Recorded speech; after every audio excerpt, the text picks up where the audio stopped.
Nimefeli. Ina maana wewe hujaona matokeo yako? Yaani unashindwa mpaka na huyu jirani huyu, mtoto wa mama nani huyu? Nani huyu jirani huyu? Nani? Huyu jirani yetu hapa nyuma hapa. Abdalla. Abdalla. Anakushinda akili hata Abdalla. Abdalla Ismaili kafaulu. Yaani mtoto amefaulu mpaka nimempenda sana. Basi mimi walimu watakuwa wananichezea akili zangu. Yeye kafaulu kivipi sasa?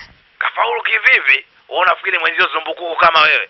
Na walimu wewe kuchezea akili kwa kipi? Kwa nini? Unajua mimi na Abdalla tunakaa dawati moja shule.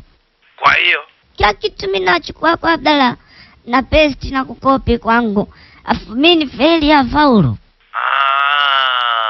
Kumbe ndo maana umefeli. Kwa nini? Wewe jina lako umeandika nani? Abdalla Ismail. Asa unaitwa Abdalla Ismail? Dula ushanifelisha hivyo ujue.